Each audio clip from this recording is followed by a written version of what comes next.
I got it. We should decorate it with the sheet music to my song, Love in a Flash. Can I borrow a feeling? Ah, that's your picture on the front. Go ahead, Homer, laugh at me. I already did. What? I can't possibly be the one who thought of that, right?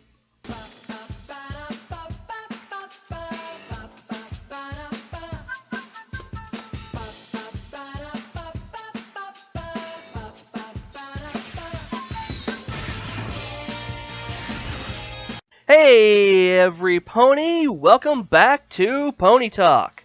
Well, like I said last time, I'm going to talk about all the shorts that were released in the run-ups to both Rainbow Rocks and Friendship Games. And while I am going to separate them by the movies they were attached to, beyond that I'm not going to talk about them in any specific order. And since there are 13 of these things to get through, we should probably get started.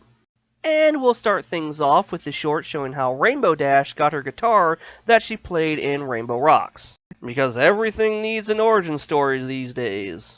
Nah, I'm joking, it's actually a really fun short. One that shows not only Rainbow Dash's and Trixie's awesome shredding abilities, but also that any Pinky in any world is going to laugh in the face of physics. Actually, there are two things during the shred-off that stick out to me. One, I'm pretty sure that's a reference to Scott Pilgrim vs. the World. Two, and this may be just me, but am I hearing a bit of Metallica here? I could actually see Rainbow listening to Metallica or whatever version this world has.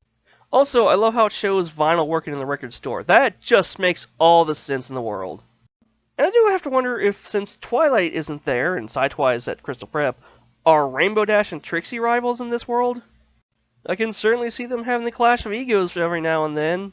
Something I'm sure got explored in a lot of fanfics. Now let's follow that one up with another guitar story, A Case for the Bass, where Applejack has to get her guitar back from a human Flim and Flam. And holy crap, are they terrifying! Seriously, are all adults in this world like 75% leg? Questionable proportions aside, I do want to bring attention to this opening shot here. Okay, Granny, one more time.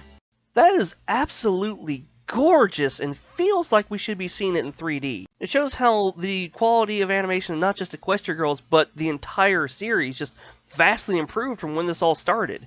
But once again, I have to say kudos to everyone at DHX. So while most of this short is the usual Flim and Flam, Applejack, back and forth we've seen in the series proper, there's one little moment where I have to question something. Her initials are monogrammed right on the strap. That could mean anything. It could stand for Aardvark Jr. Animal Jokers. or Animal Jane. Why, I'll bet you don't even play the bass, Applejack. If that is your real name. How did they know her name? Also, something I forgot to mention in the last short, when stuff like this happens...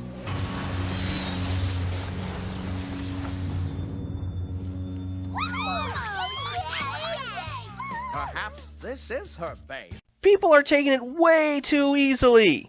Maybe a case could be made that Trixie and Vinyl saw that in the fall formal, but Flim and Flam have never seen this before, and they just kind of shrug it off. A girl transformed in front of you into a half-pony creature in a beam of light.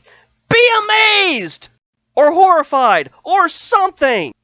Also, my pop culture sense is tingling again, and for some reason, Applejack just idly playing the guitar at the end reminded me of Metalocalypse. Is that just me? Well, let's keep this finding instruments things going with Pinky on the one, where we find out Pinky, much to everyone's surprise, has a whole lot of energy. And she's just drumming on everything to try to get it out there. Including this questionable bit. A drummer can't just be anybody. Oh, of course not. They need to have the right instincts, you know? Totally!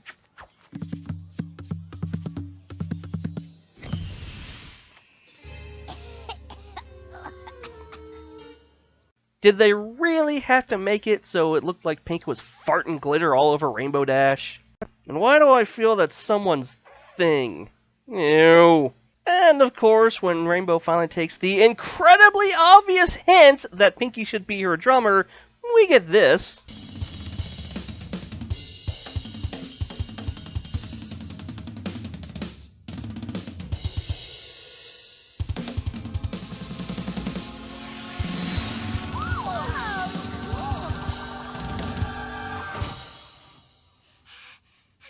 it does have a nice shout out to Animal at the end there. Now let's slow things down, be a little more calm with Fluttershy's short This! Seriously, who came up with that title? It starts simple enough, with Rarity offering to help Fluttershy take care of some of the animals at the animal shelter. But then goes completely off the rails when Rarity starts some kind of fashion war between the hamsters. Here, I'll just let her explain. Carl Peddington's coat just begged to be accessorized, but Amelia Furhart refused to be left out and got Curtis Paul Power to chew right through Carl's little scarf, and before I knew it, I had a habitat-wide feud on my hands. Also, I named them... I do love that ending bit. Thankfully, though, Fluttershy is able to get everything under control with a little Pied Piper action. Or, rather, Pied Tambourine action?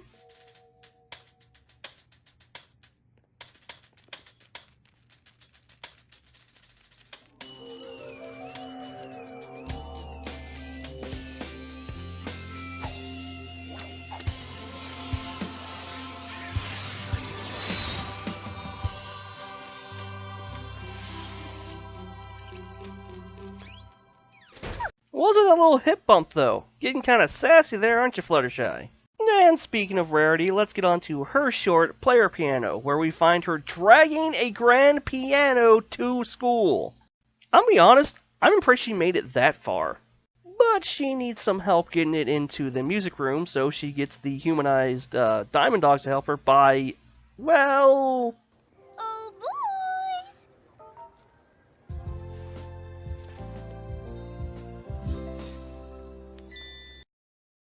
Okay, as a pony, you can say Rarity is using her feminine wilds to get what she wants from other ponies. But as a human, she's flat out using her sex appeal.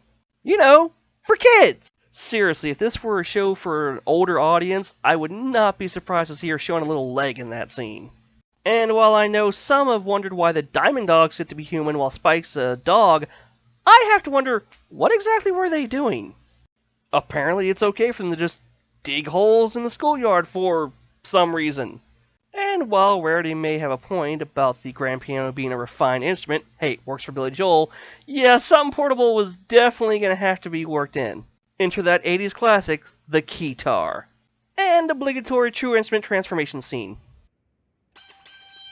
Ooh, ooh. Oh, my!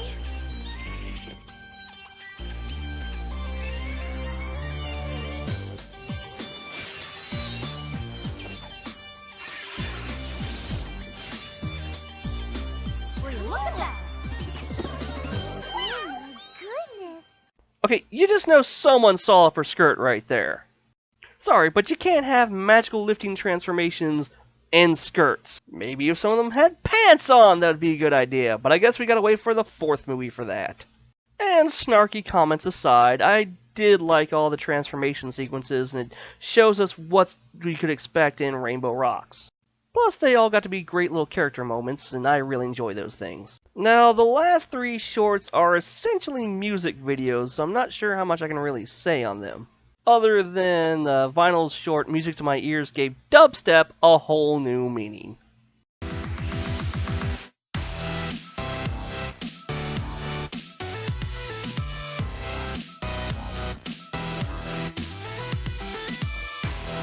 Plus, I just love some of the matching of the visuals to the music.